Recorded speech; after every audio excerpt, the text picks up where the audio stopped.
नमस्कार, स्वागत है आपका। मैं हूं आपके साथ सुमित गुप्ता। आप देख रहे हैं देश हमारा। गरबा में किसको एंट्री मिले और किसे नहीं, और गरबा में एंट्री किस आधार पर मिलनी चाहिए, इसे लेकर विवाद थमने का नाम नहीं ले रहा। इसी बीच बेटियों और हिंदू आस्था को लेकर बाबा बागेश्वर ने भी इस विवाद में बड़ी हुंकार भरी है।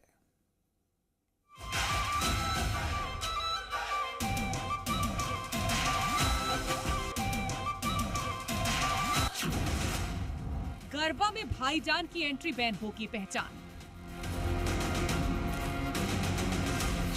कौन मुसलमान गोमूत्र से होगी पहचान। कहीं गोमूत्र छिड़काव, कहीं गोमूत्र पिलाओ। एमपी में गरबे पर घमासान मचा है।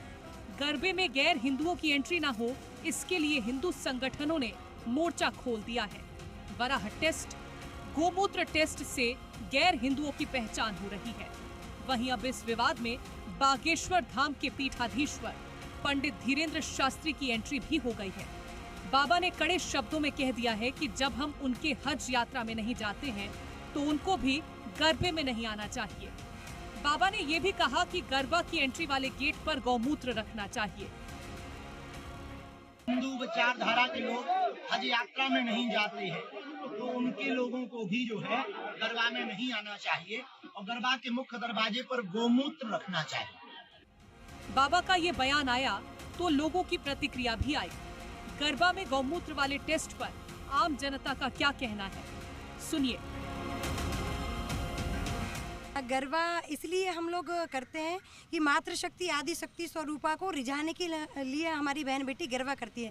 लेकिन देखा जाए वर्तमान स्थिति में असामाजिक तत्व उसमें एंट्री कर जाते हैं और गरबा को केवल और केवल मनोरंजन का साधन बना लिया गया है। जो विधर्मी अपनी माताएं बहनों को बरगला कर उनको लालच देकर गरबे के ऐसे माध्यम, वो तो ऐसे मौके देखते ही हैं कि हिंदू बहन बेटियों को कैसे मौके पर कहाँ हम उनको कैसे क्या उनको अपने जाल में फंसा सकें। बाबा बागेश्वर जो बोलते हैं वो बिल्कुल सत्य बोलते हैं। गौमूत्र से भैया जीवन का उद्धार हो जाएगा। गौमूत्र की मतलब पवित्रता से। गरबा में गैर हिंदुओं की एंट्री रोकने के लिए कई और तरीके भी अपनाए जा रहे हैं। कल इंदौर में हिंदू संगठनों ने गाइडलाइन जारी किया था। आज भोपाल में पंडालों के बाहर हिंदू संगठन होर्डिंग लगा रहे हैं जिस पर लिखा है, जिहादियों का आना सख्त मना है, पकड़े जाने पर घर वापसी कराई जाएगी। जरा ध्यान से देखिए इस होर्डिंग को। इस होर्डिंग में जूते, चप्पल और लाठी की तस्वीरें भी छपी हैं जो ये साफ बता रही है कि इस बार कोई गलती बर्दाश्त नहीं की जाएगी।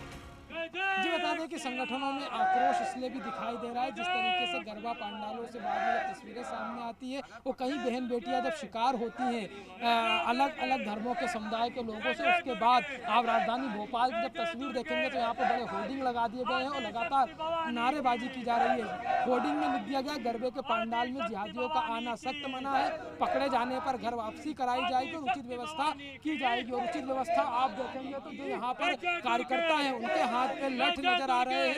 और रही बात गाइडलाइन की, तो क्या इनसे अनुमति लेते हैं ये लोग, हम इनसे जान भी लेंगे। वो भी आए उसे गोमूत्र पिलाया जाए, कितना आप समर्थन करते हैं? ये बिल्कुल सही चीज़ है। बाबा बागेश्वर साहब हम ये करते भी हैं। अगर हमें किसी पे वो होता है, शक होता है, फिर भी वो अगर हिंदू बन के अंदर जाना चाहता है तो हम ये सारी चीज़ें ट्राई करवाते हैं उनसे।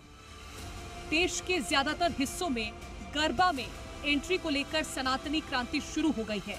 हिंदू संगठन गाइडलाइन जारी कर इस बात पर फोकस कर रहे हैं कि भाईजान अगर गरबे में आते हैं तो बख्शा नहीं जाएगा, जिसके लिए गरबे में एंट्री से पहले गौमूत्र टेस्ट पास करना पड़ेगा। लेकिन सवाल ये है कि क्या गौमूत्र टेस्ट के बाद हिंदू धार्मिक आयोजनों में गैर हिंदुओं का आना पूरी तरह से बैन हो जाएगा? क्या ये फाइनल सॉल्यूशन है? ब्यूरो रिपोर्ट, जी मीडिया।